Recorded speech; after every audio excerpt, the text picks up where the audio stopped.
welcome. If you're new to ice fishing, we want to give you 4 tips to help you catch more fish. The first one is to study the body of water that you're going to be fishing. Now, this may seem obvious to a lot of people, but not everybody does this. It's important to know what fish are in that body of water so you know how to fish for them. For example, we go to some ponds that have only brook trout in them. So we're going to set the majority of our traps close to shore in the shallow water with the bait just under the ice, because that tends to be where the brook trout hang out. But if we're going someplace to fish for lake trout, we're going to go into the deeper water and set our bait a foot or 2 off bottom, because that's where the lakers tend to hang out. It's important to know that so you know how to fish for the fish that you want to catch. Now, here in Maine, almost every lake or pond has a lake survey available online that will tell you all of the species of fish that are in that lake. Now, those surveys can be a little outdated because new species are introduced either legally or illegally, but they are generally pretty reliable. And it also will tell you what there is for bait fish there. We always check to see if there's smelts where we're fishing, and if there are, we'll buy smelts and use those because they tend to be the preferred food for the fish. But if there aren't smelts, we're not going to waste our money on them. They are pretty expensive. We're just going to go with something like shiners.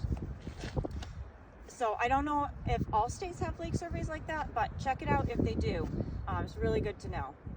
Second tip, it's not possible for everybody, but if you can, get a sonar. Our first Garmin sonar we bought was about $120, fairly affordable, and it completely changed everything for us. It is so much quicker and easier to set your traps at the depth you want using a sonar rather than using a sounder.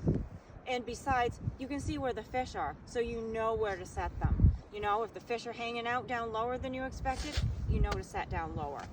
And if you jig, oh, they're really vital. It's also pretty interesting to watch your jig and watch the fish come up for it or not come up for it and know that you need to try something different.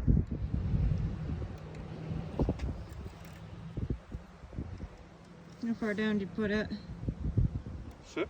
6, yeah. And by the time we get down there, it'll be, whoop. Yeah, there was something hanging out around 6. Checking your traps. A lot of people just don't do this. And, you know, yeah, sometimes it's nice to sit in the warm ice shack, but we always go check our traps at least once an hour. We want to check the bait, for one thing, to make sure there is still bait, but also to make sure the bait's still alive if we're fishing somewhere that allows live bait, so we can change it out. And also, when you check the bait, you know, you're jigging the trap a little bit, and even sometimes in between checking our bait, we'll just go out and jig the traps a little. And by that I mean just pull it up a couple feet, a couple times, and put it back down. Sometimes fish in the area will see that, and I can't tell you how many times we've just gone out and jigged the traps a little bit, and within a minute or two we've got a flag.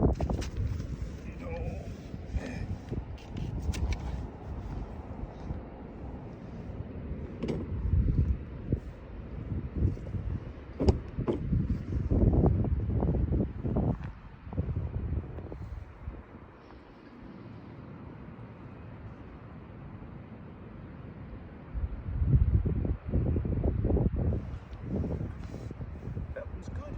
Good, good.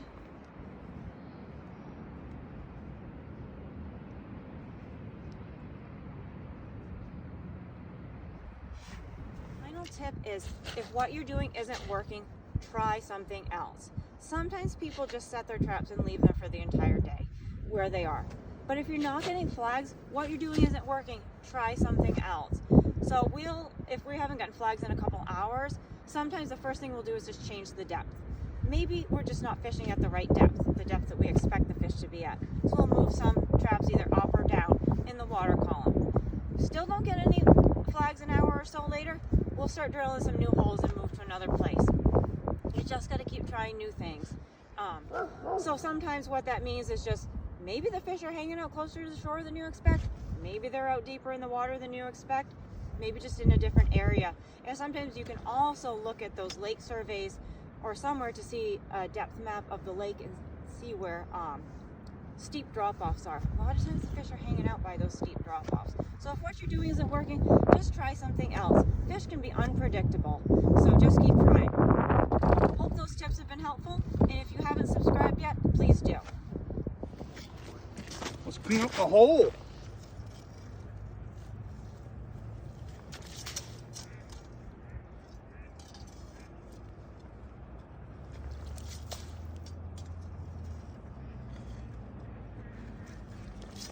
Alright. How deep we going? I don't know. Let's see what we got.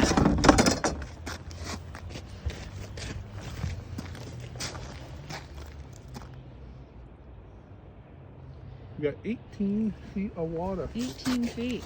There you go. And not that far from shore. Nope.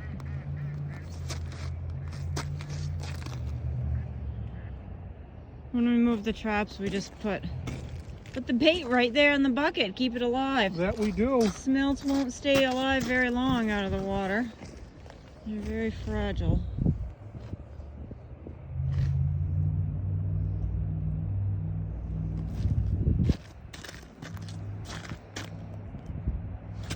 Oh, there was something on there.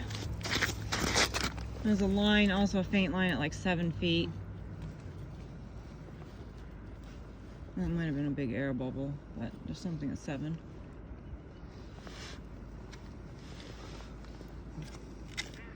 There we go.